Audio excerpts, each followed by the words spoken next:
Hey heroes and விஜிலண்டிஸ் நான் தான் அவங்க ஜூட்ஸு கைசனோட கல்லிங் கேம் ஆர்க் பற்றி இப்போ ஸ்டார்ட் ஆயிடுச்சு. சீசன் 3 ரன் ஆகி போயிட்டு இருக்கு. ஸோ இப்போ பார்த்தீங்கன்னா கல்லிங் கேம் ஆரம்பிச்சிருச்சு. ஸோ அந்த கல்லிங் கேம் ஆரம்பிக்கும் போதே பார்த்தீங்கன்னா அதுக்கு ஒரு 8 ரூல்ஸ் கொடுத்துருப்பாங்க. அனிமேல அதை ஃபுல்லாக ஜாப்பனீஸில் போட்டிருப்பாங்க.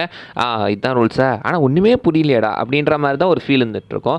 ஸோ இப்போ அந்த ரூல்ஸ் என்ன அப்படின்றது தான் இந்த வீடியோ தான் தெளிவாக விளக்கி சொல்ல போகிறேன். ஸோ ஃபர்ஸ்ட் பார்த்தீங்கன்னா மொத்தம் 8 ரூல்ஸ் இருந்துட்டு இருக்கு. ரூல்ஸ்குள்ளே போயிடலாம். அதில் ரூல் நம்பர் 1 என்னடா அப்படின்னு கேட்டிங்கன்னா, after awakening a curse technique, players must declare their participation in the culling game at a barrier at the choice within 90 days. புரியுது நான் பீட்டர்வுட்ல என்னன்றதை தெளிவாக சொல்கிறேன். ஸோ ஒரு பிளேயருக்கு பார்த்தீங்கன்னா கர்ஸ் டெக்னிக் அவேக்கான கொஞ்சம் நாளே அந்த 19 நாளுக்குள்ளேயே பார்த்தீங்கன்னா அவங்க இந்த கல்லிங் கேமுக்குள்ளே பார்ட்டிசிபேட் பண்ண கல்லிங் கேமுக்குள்ளே உடனே அவங்க பார்ட்டிசிபேட் பண்ணணும். அப்படி பார்ட்டிசிபேட் பண்ணலனா என்ன ஆகும் அப்படின்னு நீங்கள் கேட்குறது எனக்கு புரியுது. அதுதான் ரெண்டாவது. ப்ரீவியஸ் ரூலை பிரேக் பண்ணவங்க, அது பார்த்தீங்கன்னா இந்த 19 நாளுக்குள்ளே யாரெல்லாம் பார்ட்டிசிபேட் பண்ணுறதுக்கு வில்லிங்காக வரலையோ அவங்க எல்லாரோட கர்ஸ் டெக்னிக்குமே ரிமூவ் பண்ணப்படும். கர்ஸ் டெக்னிக்லாம் எடுத்துருவாங்க.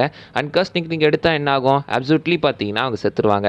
மாக்கிக்கிட்டே இந்த ஷோக்கா பார்த்தீங்கன்னா தெளிவாக சொல்லியிருப்பா.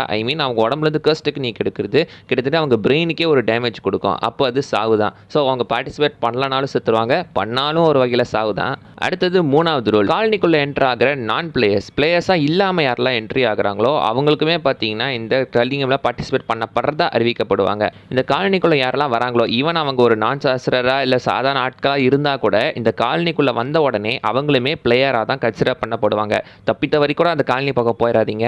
ரூல் நம்பர் 4, இந்த கேமில் எப்படா பாயிண்ட்ஸ் எடுக்குது அப்படின்னு கேட்டிங்கன்னா ஒருத்தர் இன்னொருத்தரை கொன்று தான். ஸோ நீங்கள் ஒருத்தர் இன்னொருத்தரை கொள்றது மூலமாக தான் இந்த கேமில் பாயிண்ட்ஸே கிடைக்கும். அடுத்த 5வது ரூல், அந்த பாயிண்ட்ஸ் எப்படி கிடைக்குது அப்படின்றத விளக்கியிருக்காங்க. பாயிண்ட்ஸ் பார்த்தீங்கன்னா கேம் மாஸ்டரால் டிட்டர்மைன் பண்ணப்படும். இதில் இருக்கிற ஜென்ரல் ரூல் என்னன்னா, சாஸ்திரஸ்க்கு 5 பாயிண்ட்ஸும் நான் சாஸ்திரஸ்க்கு 1 பாயிண்ட்டும் வந்துட்டு இருக்கு. ஸோ நீங்கள் சாஸ்திரரை கொண்டீங்கன்னா உங்களுக்கு 5 பாயிண்ட்டும் சாதனால கொண்டீங்கன்னா உங்களுக்கு 1 பாயிண்ட்டும் கிடைக்கும். அண்ட் பார்த்தீங்கன்னா இந்த கேமில் புது ரூலை உங்களால் ஆட் பண்ண முடியுங்க. அதுதான் ரூல் நம்பர் 6. ஒரு பிளேயர் கிட்ட ஒரு 100 பாயிண்ட்டுக்கு மேலே இருந்தால் அவரால் கேமில் ஒரு புது ரூலை ஆட் பண்ண முடியும். அது இருக்கிற ரூலையே லைட்டாக கொஞ்சம் சேஞ்சும் பண்ண முடியும். இதை யூஸ் பண்ணி தான் பார்த்தீங்கன்னா மெகுமே அவங்க அக்கா சுமுக்கியை பார்த்தீங்கன்னா எஸ்கேப் பண்ணுறதுக்கு ஒரு வழி தேடிட்டு இருப்பான். ஸோ இப்போ பார்த்தீங்கன்னா நீங்கள் சாஸ்திரராக இருந்து உங்ககிட்ட 105 பாயிண்ட் இருந்துச்சுன்னா உங்களால் ரூலை சேஞ்ச் பண்ண முடியும். நான் சாஸ்திரராக இருந்து நீங்கள் நெகோஷியேட் பண்ணால் உங்ககிட்ட 101 பாயிண்ட்ஸ் இருக்கணும். ஸோ உங்களால் ஒரு புது ரூலை ஆட் பண்ணவோ இல்லை சேஞ்சோ பண்ண முடியும். அண்ட் அடுத்து ரூல் நம்பர் 7 என்ன அப்படின்னு கேட்டிங்கன்னா, கேம் மாஸ்டரால் அந்த 100 பாயிண்ட்டுக்கு மேலே இருக்கிற பிளேயர்ஸோட அந்த ரூலை ஆட் பண்ண முடியும். ஆனால் அது கேமை எந்த வகையிலுமே பாதிக்கக்கூடாது.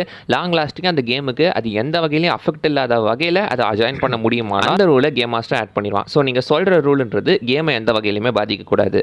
அடுத்து ரூல் நம்பர் 8, ஒரு பிளேயரோட ஸ்கோர் பார்த்தீங்கன்னா 19 நாளைக்கு அப்புறமும் அதே மாதிரி தான் இருந்துச்சு, ஒரு சேம் ஸ்கோரை தான் 19 நாளாக மெயின்டைன் பண்ணுறாங்க அப்படின்னா அவங்களோட கர்ஸ் டெக்னிக்கும் ரிமூவ் பண்ணப்படும். கர்ஸ் டெக்னிக் ரிமூவ் ஆக தான் என்ன, அப்சல்யூட்லி டெத்து தான், அவங்களையுமே போட்டு தள்ளிடுவாங்க. ஸோ இதுதான் கல்லிங் கேம் ஆர்க்கோட 8 ரூல்ஸ். அனிமேவை பார்த்துட்டு என்னடா ரூல்ஸ் ஒன்றுமே புரியல அப்படின்னு யாரும் நினச்சிக்கிட்டு இருந்தீங்கன்னா மறக்காமல் இந்த வீடியோவை பாருங்கள். அப்படி புரியாதவங்களுக்கு மறக்காமல் ஷேரும் பண்ணி விட்ருங்க, லைக் சப்ஸ்கிரைப் பண்ணி விட்ருங்க. அடுத்த வீடியோவில் மீட் பண்ணலாம். அண்ட் அது வரைக்கும் பை பாய்.